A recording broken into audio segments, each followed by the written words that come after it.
कैसे हैं आप सभी? आई होप अच्छे होंगे, राइट? चलिए, मैं होगी तो प्रजापति चैनल पे आप सभी का स्वागत करती हूँ। और आज मैं आपके लिए लेके एक्सरसाइज 5.2 का क्वेश्चन नंबर सेकंड, जिसमें दो पार्ट है और ऑप्शनल सम है बच्चों। ऑप्शन दिए गए हैं तो पहले हमें सम पढ़ना होगा, समझना होगा, सॉल्व करना होगा, उसके बाद फिर हम सही ऑप्शन पर टिक लगाएंगे, राइट?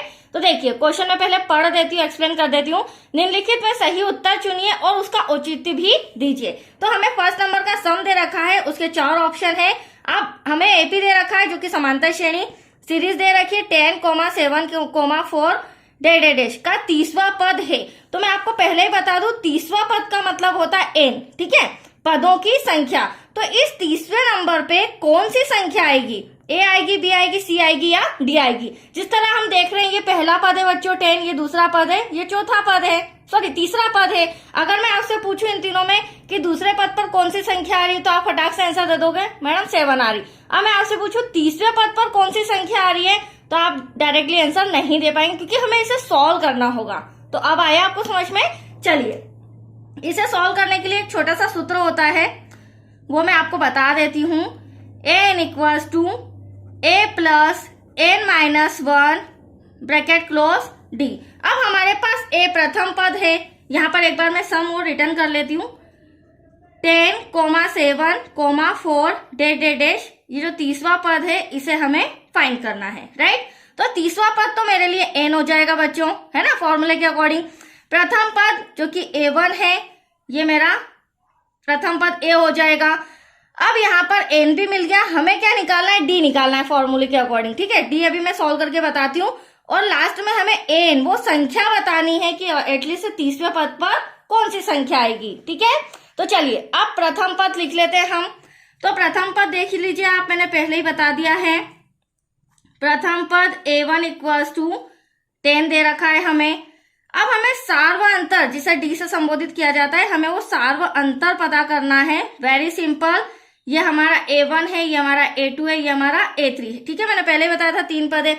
इसका सार्व अंतर का छोटा सा फॉर्मूला होता है, a2 में से a1 को हमें माइनस करना होगा, ठीक है? मैंने पहले भी क्वेश्चन फर्स्ट में समझाया है। अब a2 क्या है हमारा? a2 है हमारा 7, जिसमें से हमें माइनस करना है 10 को।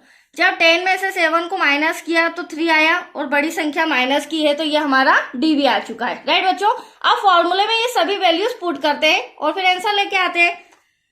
तो देखिए, an = प्रथम पद, पदों की संख्या -1 और d सार्वांतर।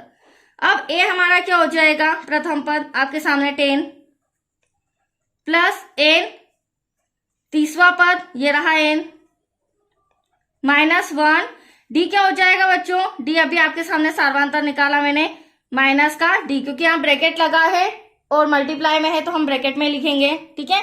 अब इसे सॉल्व करते हैं। तो देखिए, 10 प्लस 3 में से 1 गया, कितना बचा?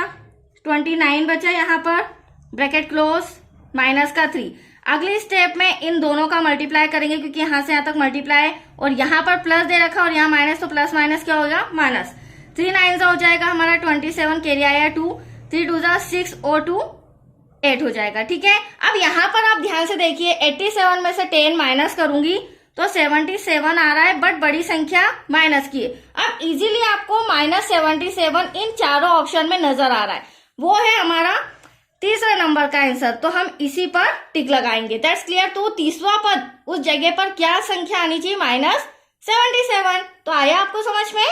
चलिए, इसी तरह हम इसी का सेकंड पार्ट भी सॉल्व करते हैं, क्योंकि इस सेकंड नंबर के सम में 2 पार्ट छोटे छोटे दिए गए हैं।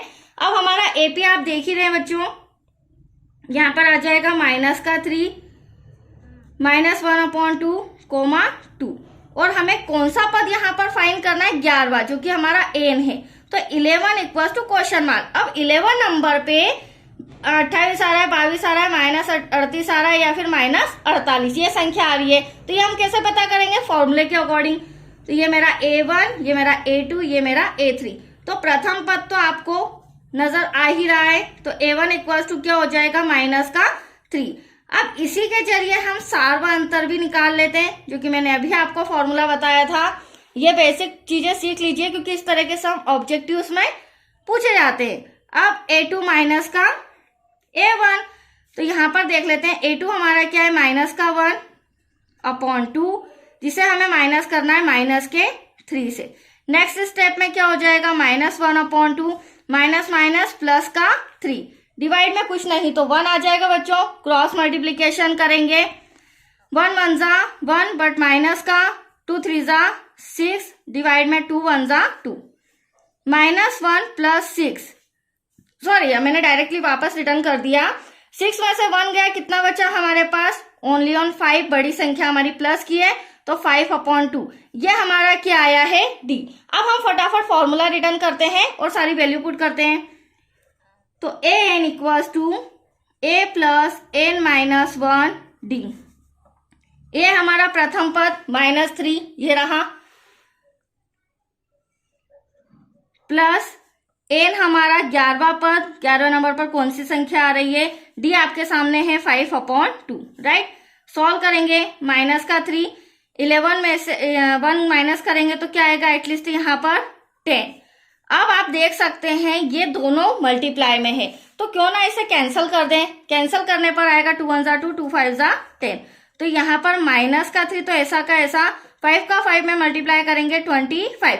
अब 25 में से -3 को माइनस करेंगे तो एटलीस्ट आएगा 22, और ये बड़ी संख्या हमारी प्लस की है, तो जो 22 आ रहा है ना वो प्लस का। अब हम चारों ऑप्शन में से देख लेते हैं कौन सा एग्जैक्टली आ रहा है। तो आपको बी नंबर का ऑप्शन नजर आ रहा होगा जो कि हमारा प्लस का 22 है।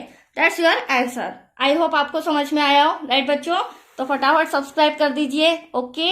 ये इतनी मेहनत मैं आपके लिए कर रही हूँ, ठीक है बच्चों।